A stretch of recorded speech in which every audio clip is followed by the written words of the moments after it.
एकदम अगर कोई नाम आपका काटने के लिए आए, अगर कोई आपका नाम अगर पूछने के लिए आए, ऐसे पदाधिकारी को एकदम गेट पे बंद कर दिएगा, ताला मार दीजिएगा, मैं खोलूंगा।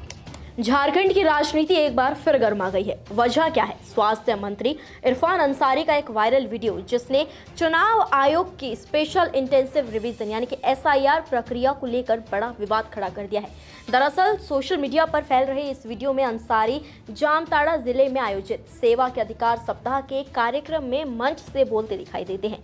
वीडियो में वो लोगों से कहते नजर आते हैं कि यदि कोई बूथ लेवल अधिकारी यानी कि BLO आपके इलाके में SIR के तहत वोटर लिस्ट से नाम काटने के लिए आए तो उसे घर में बंद कर दे और ताला लगा दे। वो आगे कहते हैं कि मुझे फोन कीजिए, मैं आकर ताला खोलूंगा।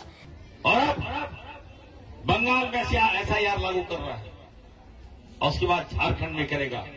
मैं आप सबको कहना चाहता हूं, एकदम अगर कोई नाम आपका काटने के लिए आए, अगर कोई आपका नाम अगर पूछने के लिए आए, ऐसे पदाधिकारी को एकदम गेट पे बंद कर दिएगा, ताला मार दीजिएगा, मैं खोलूंगा।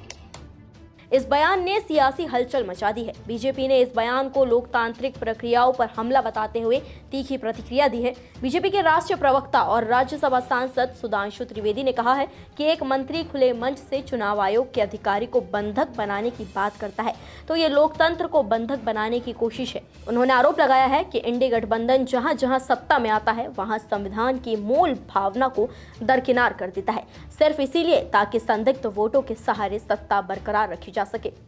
झारखंड के एक मंत्री इरफान अंसारी यह पब्लिकली बोलते हैं कि यदि कोई बूथ लेवल ऑफिसर अर्थात चुनाव आयोग के द्वारा नियुक्त कोई बूथ लेवल अधिकारी यदि केवल तुमसे जानकारी लेने के लिए आए तो उसे बंधक बना लो। मैं पूरी विनम्रता से और दृढ़ता से और कष्ट के साथ पूछना चाहता हूं इंडी गठबंधन वालों से, यह लोकतंत्र को बंधक बनाने का निंदनीय प्रयास है या नहीं? खुलेआम आपके नेता इस ढंग का आह्वान करेंगे जैसा इरफान अंसारी ने किया कि कोई केवल पूछताछ के लिए आए तो उसको बंधक बना लो? संविधान खतरे में है या नहीं? एक बार पुनः देश को ध्यान आता है कि जहां जहां इंडी गठबंधन के लोग सत्ता में आते हैं संविधान की भावना दरकिनार कर दी जाती है। किसके लिए? कुछ संदिग्ध स्रोतों से वोट प्राप्त करके सत्ता पर कब्जा करने के लिए। बयान वायरल होते ही चुनाव आयोग भी एक्टिव हो गया और झारखंड सरकार से विस्तृत रिपोर्ट की तलब की है। आयोग ने स्पष्ट किया है कि SIR एक संवैधानिक प्रक्रिया है जिसका उद्देश्य मतदाता सूची को शुद्ध करना है। इसमें मृत, फर्जी, दोहरा नाम या कानूनी रूप से अयोग्य मतदाताओं के नाम हटाए जाते हैं और नए पात्र मतदाताओं को जोड़ा जाता है। झारखंड में फिलहाल SIR का ट्रायल रन चल रहा है, लेकिन आयोग का कहना है कि कुछ राजनीतिक दल इसे चुनावी मुद्दा बनाकर भ्रम फैलाने की कोशिश कर रहे हैं।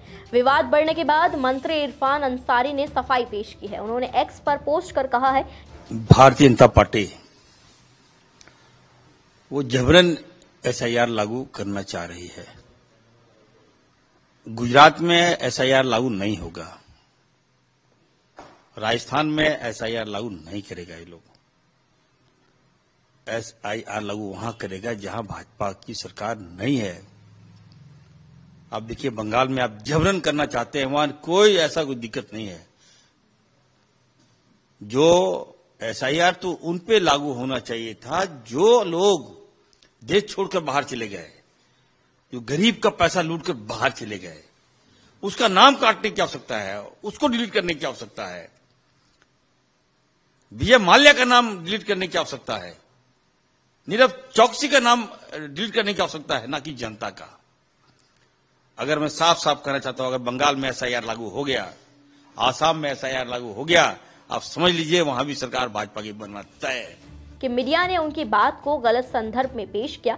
उनका कहना है कि उनके क्षेत्र में कुछ फर्जी लोग नकली बीएलओ बनकर गरीबों को डराने और पैसे वसूलने की कोशिश कर रहे थे। उन्होंने सिर्फ इतना कहा था कि किसी संदिग्ध व्यक्ति को पकड़कर उसकी जानकारी प्रशासन को उन्हें देनी चाहिए। अंसारी का दावा है कि असली बीएलओ चुनाव आयोग के अंग और सम्मानित कर्मचारी हैं और उन्होंने कभी भी किसी असली अधिकारी पर कार्रवाई करने या रोकने को नहीं कहा। हालांकि इस विवाद को हवा इसीलिए भी मिली क्योंकि कार्यक्रम में अंसारी ने सिर्फ बीएलओ पर ही बयान नहीं दिया बल्कि एक लंबी राजनीतिक टिप्पणी भी की। उन्होंने आरोप लगाया है कि बीजेपी एसआईआर प्रक्रिया का दुरुपयोग कर मतदाता सूची से मुसलमानों, दलितों और आदिवासियों के नाम काट रही है। उन्होंने दावा किया कि बिहार चुनाव में लगभग 65 लाख वोट काटे गए, जिससे वहां रिजल्ट जो है वो प्रभावित हुए।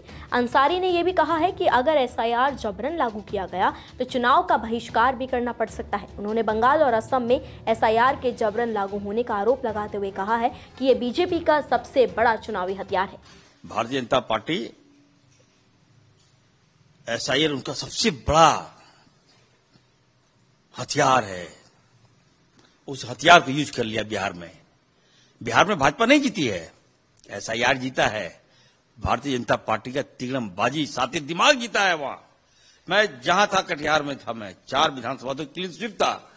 रात दिन मेहनत किया। जनता ने कहा एकदम सर हम लोग वोट देंगे। सभी धर्म के लोगों ने कहा वोट देंगे। जब वोट निकला तो 0। जब मालूम चल रहा है तो 65 लाख वोट आपने काट दिया।